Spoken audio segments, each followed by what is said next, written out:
Mis hermanos, quero pedir à igreja, se pode, por favor, pôr em pé, em nome de Jesus, que abra suas Bíblias em Isaías, capítulo de número 6.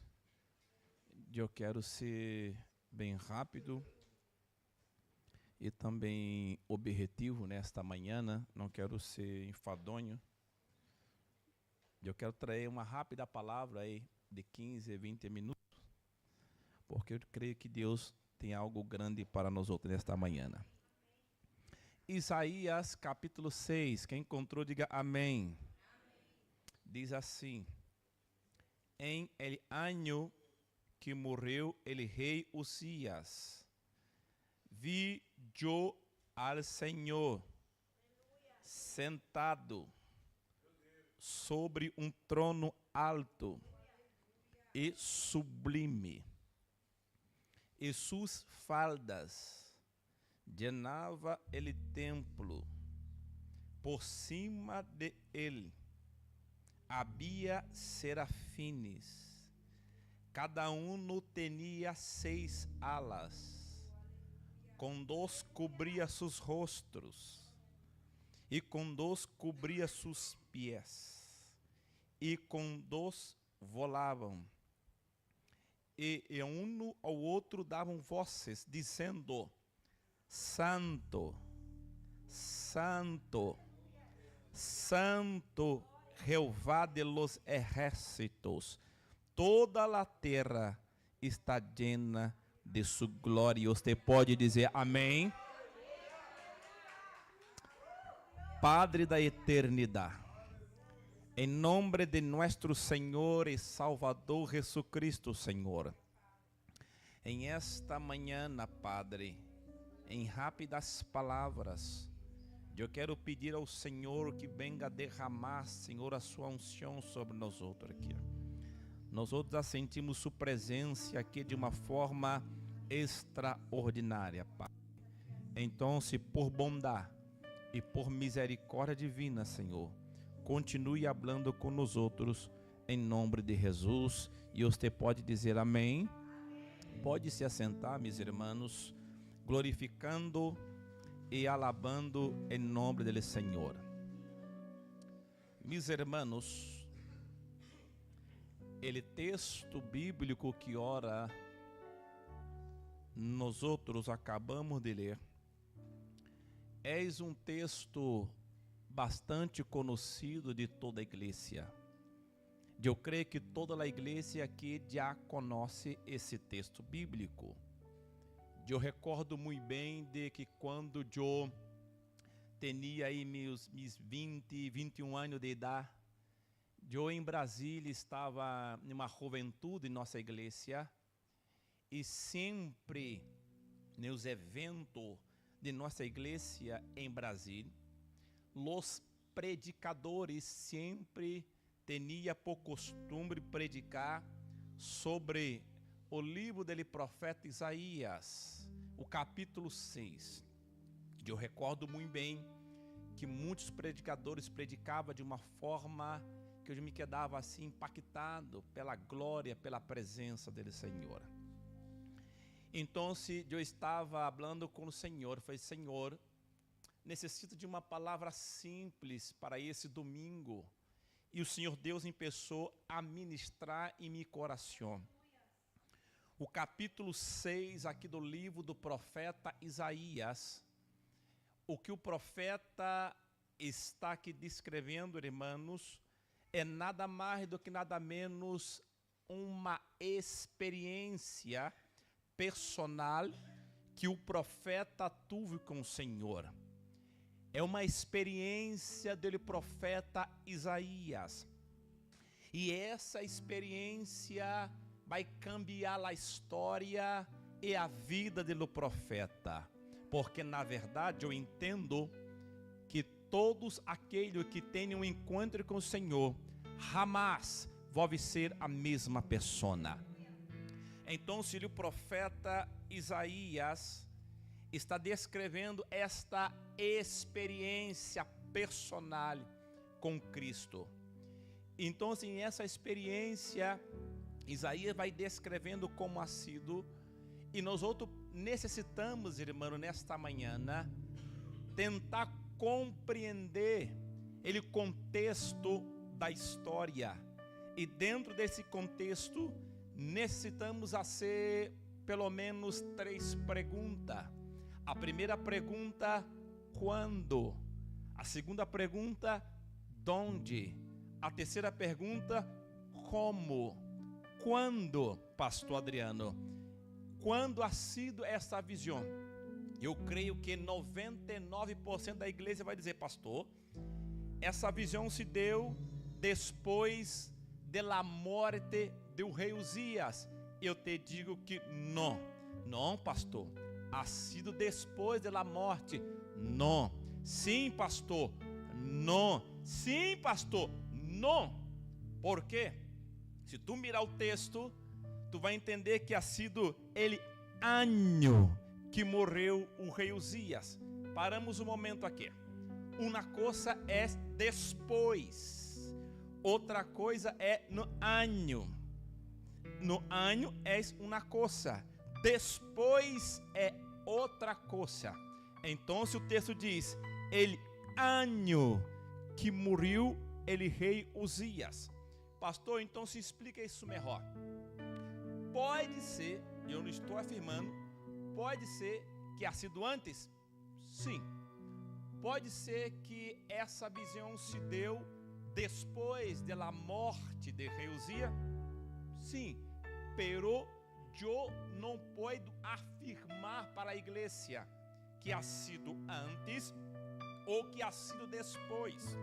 Eu sei que muitos dos irmãos já escutaram muitos predicadores dizer, após a morte de Uzias, eu ouvi ao Senhor, pero o texto não diz isso. O texto diz, ele ano que morreu o rei Uzias. Então, pastor, como entendermos isso aqui? Vamos lá? Se foi antes da morte dele rei Uzias, isso significa que aquele rei estava leproso. Se foi antes, o rei estava enfermo. Então, se o rei estava enfermo, significa que o trono de Israel estava vazio. Então, se o trono estava sem o rei, Israel agora está sem um governante. Pastor, e se eu fazer um estudo e descobrir que ha sido depois? Se foi depois, significa que o rei, o trono está passando por um período de transição. Se ha sido depois, Israel está vivendo um período complicado porque o rei Uzias está morto. Pastor, agora me quedei confuso. Ha sido antes ou depois da morte do rei Uzias? Quem está me escutando, diga amém. Então mira aqui uma coisa. A intenção do texto aqui não é dar ênfase se ha sido antes ou depois da morte do rei Uzias. A intenção do texto aqui é mostrar para nós outros nesta manhã que esta visão se deu, em primeiro lugar, num período de incerteza, em um período de inseguridade, em um período de instabilidade. Então, essa visão se deu nesse período, e é exatamente em esse período que o profeta Isaías teve essa visão com o Senhor. E como ha sido, pastor? Então, Deus agora vai se revelar ao profeta. De que maneira, pastor? Através de um fogo? Não. Através do humo? Não. O texto diz que Deus vai se revelar ao profeta assentado sobre um alto e sublime trono. E você pode dizer amém? Então, ele ano que morreu o rei Uzias, ele disse assim: eu vi ao Senhor. De que maneira Isaías vai ver o Senhor, pastor? A primeira pergunta, quando? A segunda pergunta, donde? Como assim, pastor? Quando e donde? Nós entendemos que o profeta Isaías, nesse período, ele estava em templo. Não entendi, pastor. Ele, profeta Isaías, estava em templo. Paramos um momento aqui. Diácono Juan, se Isaías estava em templo, Isaías não era sacerdote. Isaías não era sumo sacerdote. Então, Isaías não tinha acesso ao lugar santo e nem ao lugar santíssimo. Então, como que Isaías teve essa visão? Se Isaías não é profeta, Isaías não é sumo sacerdote, nem tampouco sacerdote. Pero o texto diz que ha sido no templo. Se ha sido no templo, como ha sido essa visão, pastor? Se ele não entrou no Santo do Santo, se Isaías não estava no lugar santíssimo, como pode ter sido esta visão, igreja? Sabe o que eu descobri? Que Isaías, então, vai ter essa visão no átrio. E onde estava o átrio, pastor? O átrio era a parte externa do templo. Isaías agora está na parte de fora do templo. Isaías está do lado de fora do templo. Pastor, agora eu me quedei, como habla espanhol, flipado. Por quê? Porque se o sacerdote podia ver somente no Santo do Santo, como pode agora Isaías estar no átrio, na parte de fora do templo? Isaías tem essa experiência com o Senhor. Eu aprendo aqui algo tremendo que eu quero aplicar para a igreja nesta manhã. Quando Deus quer se revelar a alguém, quando Deus quer se revelar a alguém, não importa onde tu esteja. Tu pode estar aqui em Espanha, tu pode estar em Brasil, tu pode estar em Venezuela, tu pode estar em Holanda. Quando Deus quer se revelar a alguém, Ele se revela porque é poderoso e tem o controle de tudo. Será que você pode alabar o nome do Senhor nesta manhã, né? Ei, mira aqui uma coisa. Eu estou dizendo se revelar, não estou dizendo usar. Usar é uma coisa, se revelar é outra. E eu vou ampliar mais um pouco esse conhecimento. E para que tu entenda algo, quando Deus quer se revelar a alguém, primeiro, Deus não está importando com a sua posição, embora Deus respeita a sua posição. Pero quando Deus quer se revelar a alguém, Deus não deve em conta a situação espiritual dessa pessoa.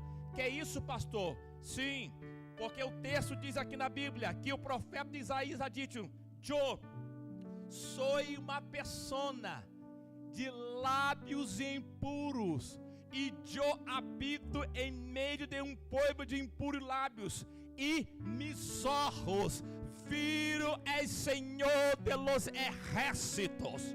Aleluia! Pode aplaudir ao Senhor. Então, quando Deus quer se revelar a alguém, queira tranquilo, pastor, eu tenho uma família, eu tenho um filho, pastor, que não está na igreja. Se Deus tem um propósito com ele, se Deus tem um propósito com ela, queira em paz, queira tranquilo, porque Deus tem o poder para se revelar a ele. Deus tem o poder de se revelar a ele, porque eu recordo, meus irmãos, que quando Deus se revelou a mim, eu não estava na igreja, eu estava fora da igreja, e Deus se revelou a mim dizendo: eu tenho um propósito contigo, eu tenho um propósito contigo. El ano que morreu o rei Uzias, vídeo ao Senhor. Como estava o Senhor?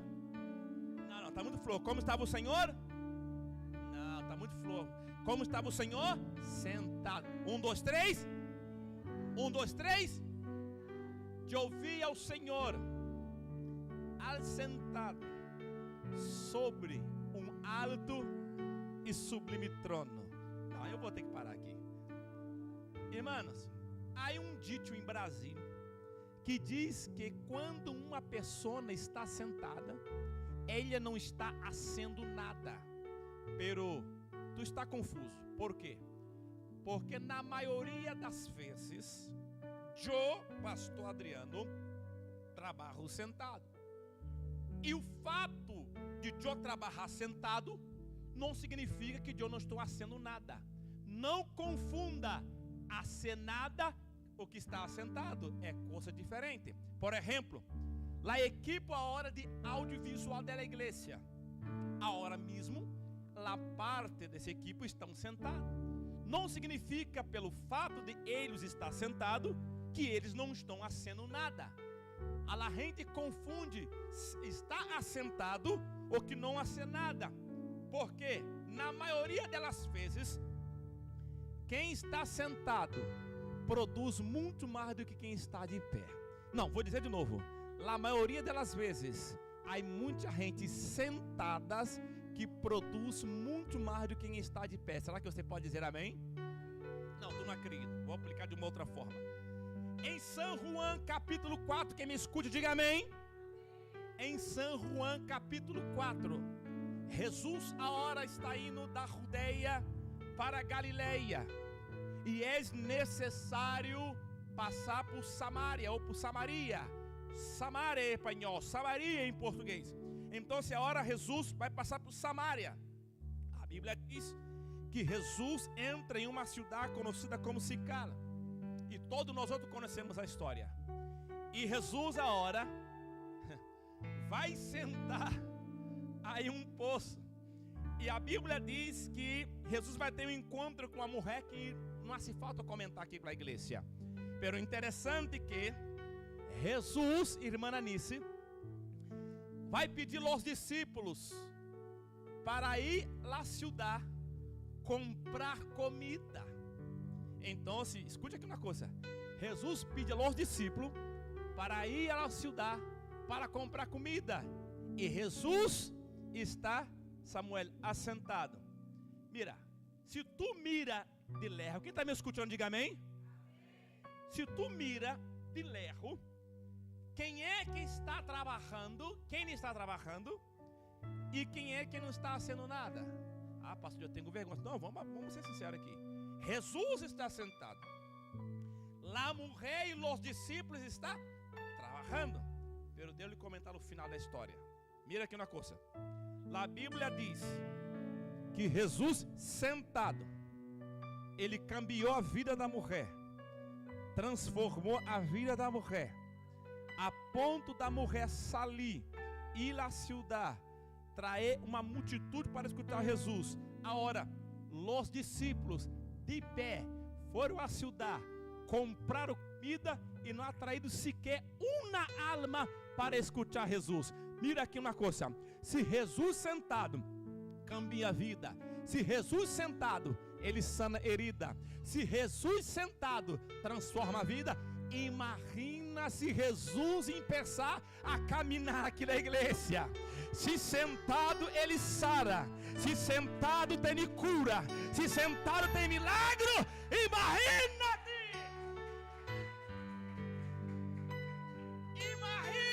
de pé nesta manhã, mirando para a igreja MSBN Málaga, porque se sentado há cura, se sentado há milagro, se sentado há bendição. Imagina se é dizer: eu vou começar a caminhar na igreja, vou começar a caminhar na igreja. Eu ouvi o Senhor assentado sobre um alto e sublime trono. O profeta está dizendo que o trono era alto.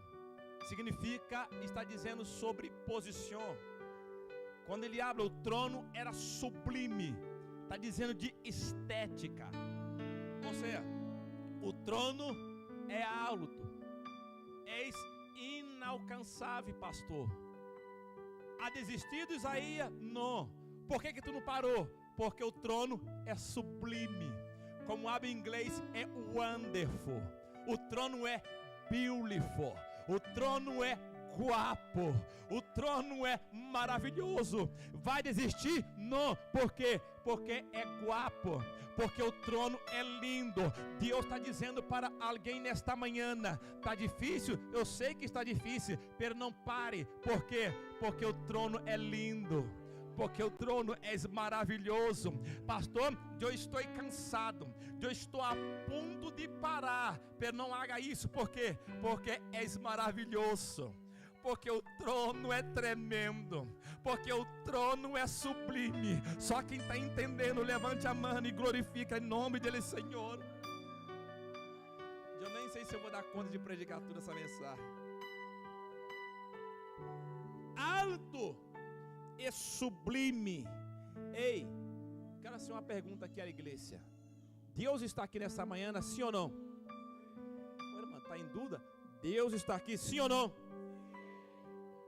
Se Deus está aqui nesta manhã, eu já vou caminhando para o final, porque não vai dar para predicar toda essa mensagem. Vamos lá? Se Deus está aqui nesta manhã, como nós outros devemos nos comportar perante Ele? Como deveria ser o nosso comportamento perante Ele? Ah, não sabe? Vamos aprender com serafins. Olha o que diz a Bíblia. Por cima de Ele havia serafins, cada um tinha 6 alas. Eu quero fazer uma pergunta para a igreja, outra pergunta. Se tu tivesse 6 alas, o que tu haria? Porque aí crente, aí cristiano, que não tem alas, pero lhe gusta volar, e mano, tu já não tem alas, imagina com 6 alas. E por cima de ele havia serafins, cada um tinha o quê? 6 alas. Com 2 cobria seus rostos, com 2 cobria os seus pés, e com 2 volavam. Pastor, como é o comportamento então se perante Deus? Eu me olvidei, pastor. Então vamos aprender com o serafim nesta manhã. Pode ser que alguma pessoa se olvidou de como é o comportamento na igreja perante o Senhor. O texto diz: com 2 cobria seus rostos. Por quê, pastor? Mira aqui, os serafines, quem está me escutando, diga amém. Os serafines estão agora delante de Deus. Estão delante de Deus. Os serafines não têm pecado, não têm mancha. Está agora perante o Criador. Pero mesmo estando cerca de Deus, perante o Senhor, eles estão dizendo: nós outros não somos dignos de mirar para Ele. Por quê? Porque para que servem as alas? Não é solamente para volar. As alas servem para se proteger. Então, se agora eles estão delante de Deus, pero quando eles miram, não sou digno, nós outros não somos dignos de mirar para Ele. Então, com 2 alas, eles vão cobrir o rosto. Pastor, e agora? Com mais 2 alas, eles vão cobrir os pés. O que significa isso, pastor? Porque na época, antigamente, tu se apresentar perante um rei com os pés descobertos significa falta de reverência. Então, se com 2 eu cobro o rosto, porque eu não sou digno de mirar para ele. Com 2 eu vou cobrir os pés, porque eu não posso me apresentar perante ele com falta de reverência, porque seria uma vergonha tu se apresentar perante um rei com os pés descobertos. E a hora sobraram 2 alas, e com 2 volavam. Eu pergunto para a igreja: 4 é maior do que 2, sim ou não? Oh, tá com dúvida? 4 é maior do que 2, sim ou não? Então, os serafins utilizam 4 alas para reverência e 2 alas para trabalho. Não, tu não é entendido. 4 alas para reverenciar o Senhor e 2 alas para rolar. Pastor, aplica a mensagem, porque eu quero dar um glória nesta manhã. Ei, entenda uma coisa. Deus está falando com nós outros nesta manhã. Eu quero mais reverência do que trabalho. Mais reverência do que trabalho. Mais reverência do que trabalho. Não entendeu? O que adianta? Cantar bem, mas não tem reverência. Aí pessoa na igreja que trabalha muito bem, mas não tem reverência. Canta bem, mas não tem reverência. Predica bem, não tem reverência. Eu hago de tudo na igreja, mas não tem reverência. O que Deus está dizendo nesta manhã, eu quero mais santidade, eu quero mais temor, mais reverência do que trabalho.